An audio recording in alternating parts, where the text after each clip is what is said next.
No esperaron a que las noticias contaran su historia. Cogieron sus teléfonos. Hicieron que el mundo lo viera. Cada segundo, cada grito, transmitido a desconocidos que no podían apartar la mirada. El asesinato ya no era un secreto, era contenido. Y el primero de nuestra lista, un padre en Tailandia, que lo retransmitió en directo, no por fama, sino por venganza. Wuttisan Wongtalai. Todo comenzó con una pelea, de esas que empiezan por poco y acaban en silencio. Unas cuantas palabras airadas entre una pareja en un pequeño apartamento en Phuket, Tailandia.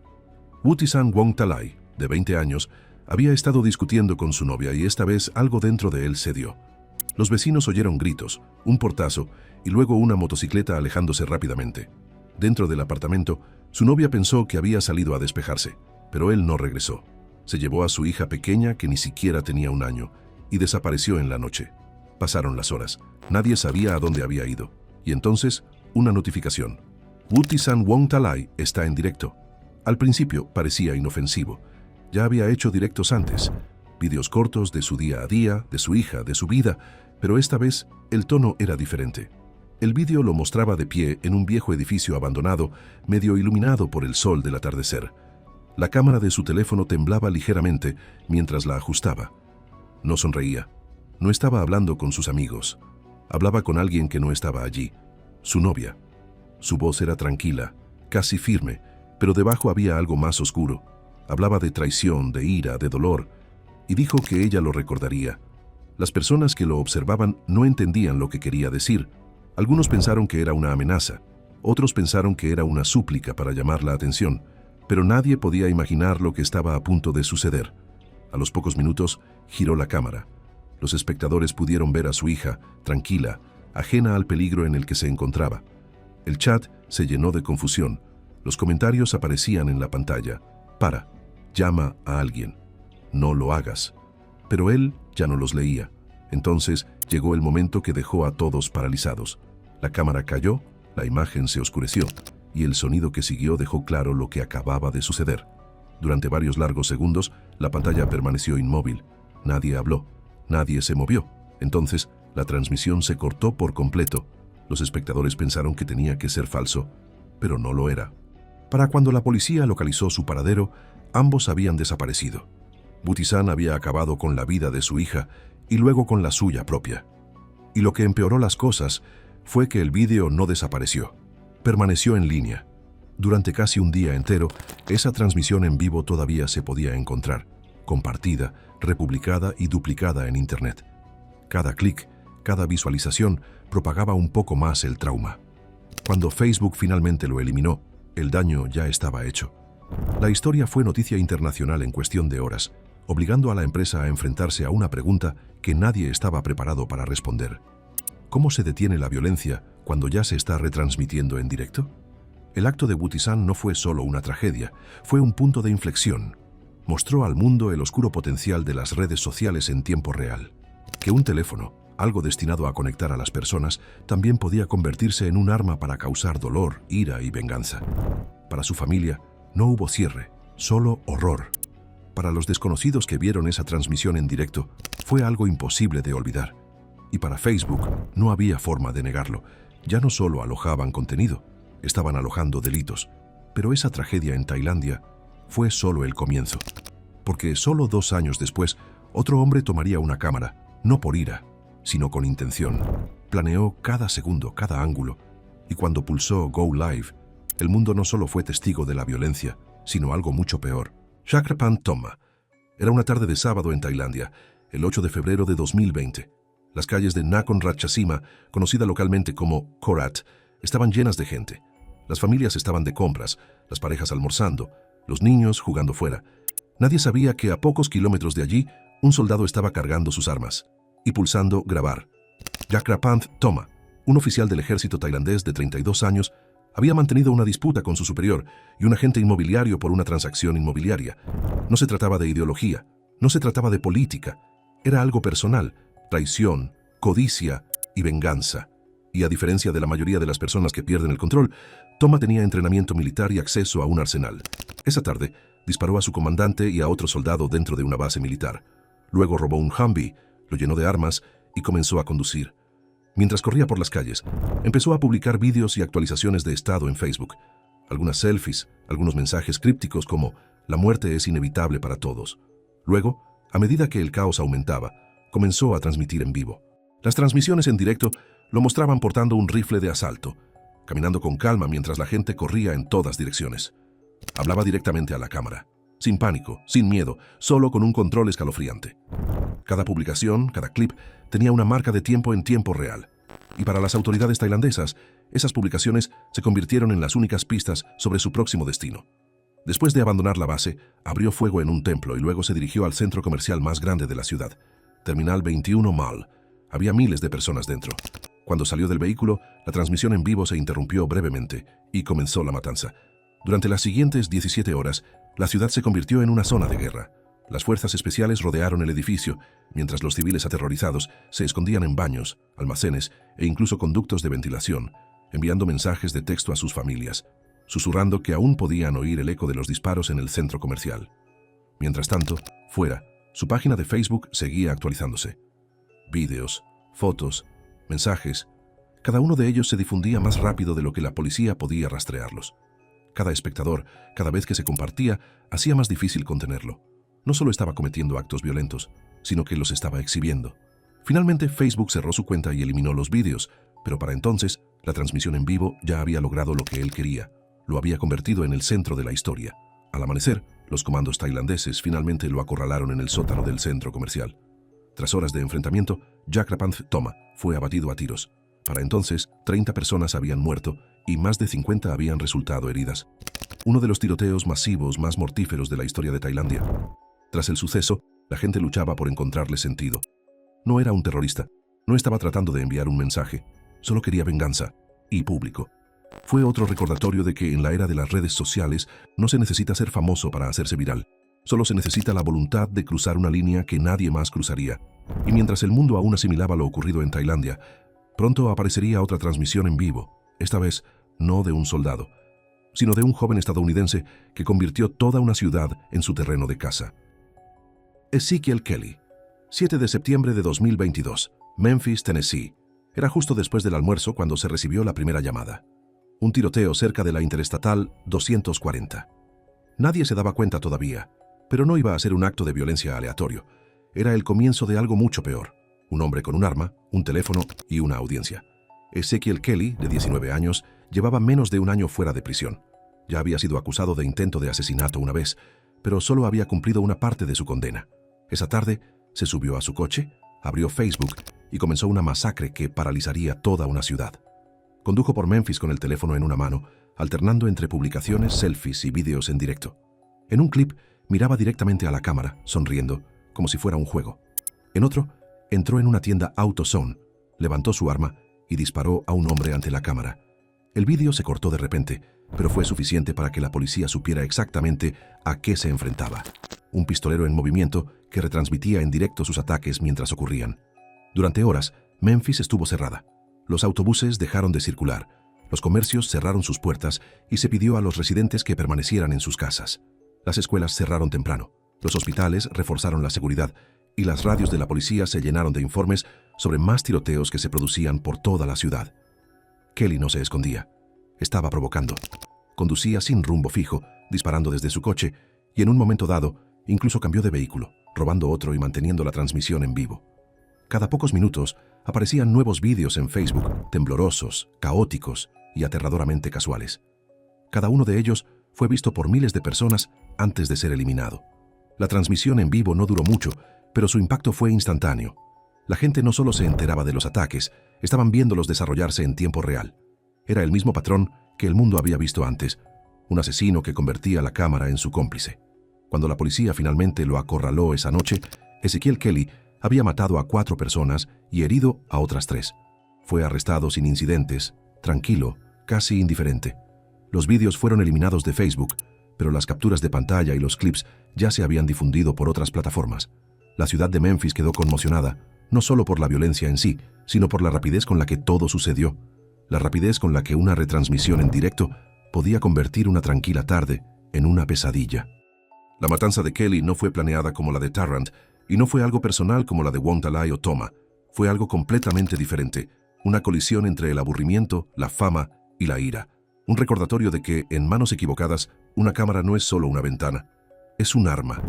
Y justo cuando parecía que el mundo había visto todo tipo de horrores que una transmisión en vivo podía mostrar, otro joven cogió su teléfono y prometió a sus seguidores que lo verían en directo. Y 2 años antes, en Arizona, otro joven encendió su cámara, cargó su rifle y le dijo al mundo exactamente lo que estaba a punto de hacer, en directo. Armando Jr. Hernández, 20 de mayo de 2020, Glendale, Arizona. Era una noche más en el Westgate Entertainment District, un concurrido centro comercial al aire libre lleno de restaurantes, bares y luces de neón. La gente compraba, comía, reía. Nadie sabía que un joven sentado en su coche cerca estaba cargando su rifle y abriendo Snapchat. Armando Jr. Hernández, de 19 años, llevaba semanas sin aparecer en Internet. Sin amenazas, sin advertencias, nada que sugiriera lo que estaba planeando. Pero solo unos minutos antes de salir de su coche, sacó su teléfono y pulsó grabar. Filmó su rifle apoyado en su regazo, el sonido de una bala entrando en la recámara y dijo con calma a la cámara, «Hagamos esto». El vídeo se publicó directamente en Snapchat. Los seguidores comenzaron a verlo en tiempo real, algunos pensando que era una broma, otros confundidos por lo que estaban viendo. Pero no era una broma. Hernández atravesó el complejo Westgate y comenzó a disparar al azar. Los cristales se rompieron, la gente gritaba. Los coches chocaban mientras los conductores intentaban escapar. En cuestión de minutos, el caos se apoderó del distrito, y mientras se movía por el aparcamiento, siguió grabando y publicando vídeos cortos en los que mostraba su rifle donde estaba e incluso narrando lo que estaba haciendo. Lo llamó un experimento social, pero no había nada experimental en ello. Era un tiroteo retransmitido en tiempo real. La policía dijo más tarde que esas publicaciones casi en directo les ayudaron a encontrarlo. Se recibieron docenas de llamadas al 911, pero fueron sus propios vídeos los que revelaron su ubicación exacta. Cuando llegaron los agentes, lo encontraron de pie junto a un coche, con el arma en el suelo y el teléfono todavía en la mano. Se rindió sin oponer resistencia. 3 personas habían recibido disparos. Una de ellas estaba en estado crítico, e incluso mientras las víctimas eran trasladadas al hospital, sus vídeos seguían circulando por Internet, compartidos, guardados y duplicados por desconocidos antes de que Snapchat pudiera eliminarlos. Durante el interrogatorio, Hernández dijo a los detectives que quería hacer daño a 10 personas, no por venganza ni por fama, sino para llamar la atención. Dijo que se sentía invisible y que grabarlo haría que el mundo finalmente se fijara en él. Al final, eso fue exactamente lo que ocurrió. No de la forma que él imaginaba, sino de la forma en que lo recuerda Internet, con píxeles, titulares y un trauma que nunca desaparece del todo. Westgate demostró que una transmisión en vivo no tiene que durar mucho para dejar una huella permanente. Solo unos segundos, una publicación, un compartir, y el mundo entero lo está viendo. Pero el siguiente caso llevaría ese horror aún más lejos, porque en Brasil, 2 hermanas adolescentes no iban a salir en directo por elección propia. Sus últimos momentos fueron retransmitidos en directo. Amália y Amanda Alves, julio de 2021, Ceará, Brasil. 2 hermanas adolescentes, Amália y Amanda Alves, ambas de solo 18 años, salieron de su casa a primera hora de la mañana y nunca regresaron. Esa misma tarde, sus nombres serían conocidos en todo el país, no por quiénes eran, sino por cómo el mundo vio sus últimos momentos. Las gemelas habían sido atraídas a una zona tranquila a las afueras de la ciudad de Pacajus, una extensión de tierra y matorrales que las bandas locales solían utilizar para resolver sus disputas. Pensaban que iban a reunirse con unos amigos. En cambio, estaban cayendo en una trampa. Los miembros de una facción criminal los habían acusado de hablar con un grupo rival, algo que en la cultura de las bandas solo tiene una etiqueta: traidor. Lo que sucedió a continuación no se hizo en secreto. La banda quería que se viera. Uno de los hombres sacó un teléfono, abrió Instagram Live y comenzó a transmitir en directo. Los gemelos fueron obligados a arrodillarse uno al lado del otro, con las manos atadas y la cara vuelta hacia la cámara. Sin máscaras, sin disfraces, los asesinos querían ser reconocidos. Detrás del teléfono, unas voces se burlaban de ellos, haciéndoles preguntas, repitiendo amenazas. Los espectadores comenzaron a unirse a la transmisión en tiempo real, viendo cómo aumentaba el número de espectadores mientras los comentarios se llenaban de incredulidad. Y entonces, sin previo aviso, comenzó. El vídeo lo mostraba todo. La brutalidad, los gritos, el silencio que siguió. Duró poco más de un minuto. Un minuto que se difundió por las redes sociales más rápido de lo que nadie pudo detenerlo. En cuestión de horas, las imágenes estaban en todas partes, en Twitter, Facebook, Telegram, WhatsApp.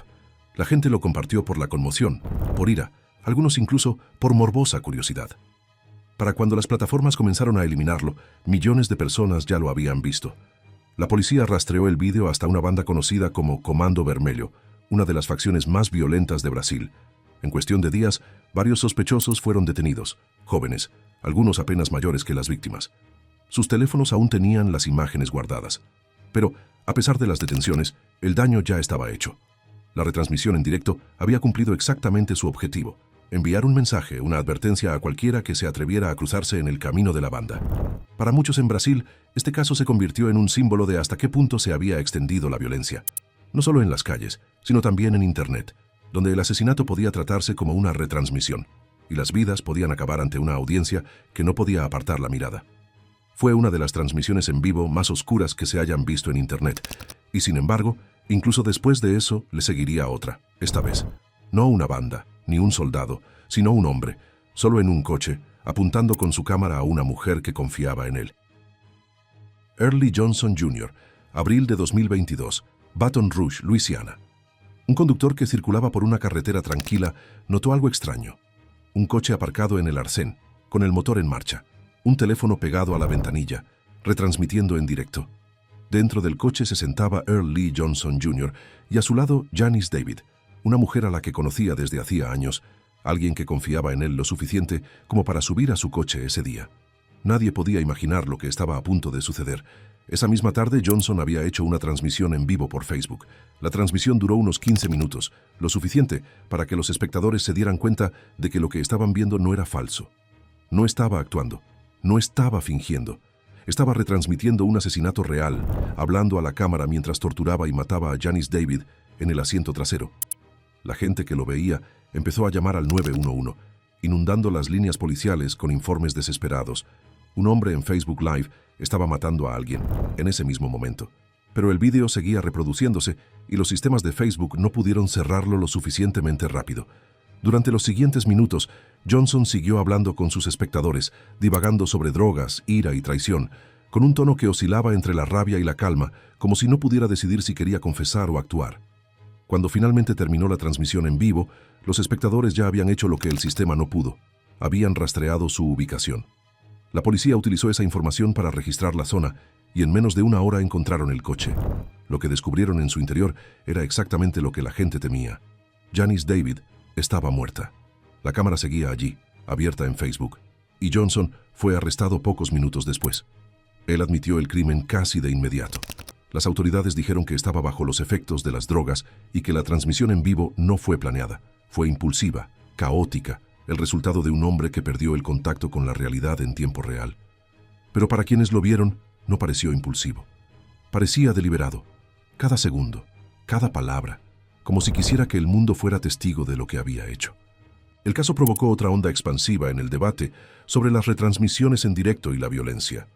Demostró que, incluso sin planificación, un solo teléfono podía transmitir algo indescriptible y que, para cuando los moderadores o los espectadores reaccionaban, ya era demasiado tarde. 15 minutos. Eso fue todo lo que hizo falta. 15 minutos para que un acto privado de violencia convirtiera en un evento público que miles de personas pudieron ver. Y, sin embargo, por horrible que fuera, hubo un caso que tomó esa idea y la retorció aún más, porque la siguiente retransmisión en directo no comenzó con violencia. Comenzó con un juego. Stas Rifley. Diciembre de 2020, Moscú, Rusia. Una noche fría, una pequeña casa a las afueras de la ciudad y una cámara, ya transmitiendo. Stanislav Reshetniak, más conocido en Internet como Stas Rifley, no era un asesino en el sentido tradicional. Era un streamer, alguien que se ganaba la vida retransmitiendo para un público al que le encantaba el impacto. Sus vídeos formaban parte de una inquietante tendencia en Rusia llamada transmisiones basura, retransmisiones en directo en las que los espectadores enviaban dinero y le decían al presentador qué hacer. Cuanto más escandaloso era el reto, más dinero ganaban. Esa noche, Stas estaba bebiendo en directo con su novia, Valentina Grigorieva. Los dos habían discutido antes, a veces delante de la cámara, a veces fuera de ella, pero esta vez la tensión se volvió peligrosa. Valentina había hecho un comentario que lo enfureció. El chat comenzó a burlarse, a reírse y a incitarlo. Alguien donó dinero con un mensaje retándole a que la castigara, y, ante cientos de espectadores, lo hizo. La obligó a salir al frío glacial, vestida solo con ropa interior. Cerró la puerta tras ella y siguió retransmitiendo en directo. Los minutos se convirtieron en 1 hora, luego 2. Afuera la temperatura bajó por debajo de 0.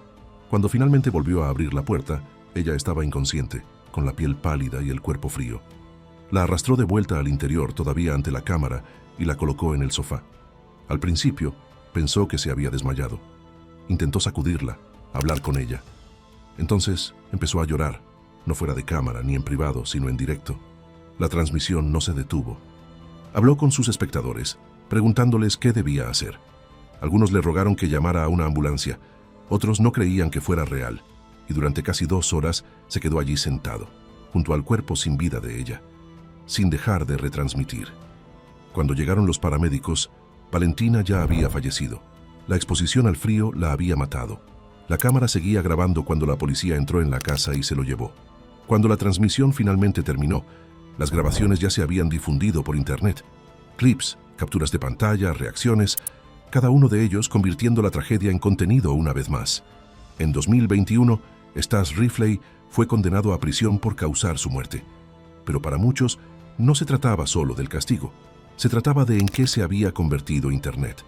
Un lugar donde el sufrimiento humano podía verse, valorarse y compartirse en tiempo real. A diferencia de los asesinos que le precedieron, Ripley no se había propuesto cometer un asesinato. Buscaba entretenimiento, dinero y atención, hasta que el juego se volvió real. La muerte de Valentina obligó a Rusia a enfrentarse a la creciente cultura de las transmisiones basura y para el resto del mundo supuso una advertencia de que cuando la crueldad se convierte en contenido, no queda ningún límite que no se pueda traspasar, y tal vez ese sea el verdadero horror detrás de estas historias. No solo los crímenes en sí mismos, sino la facilidad con la que el mundo los presenció.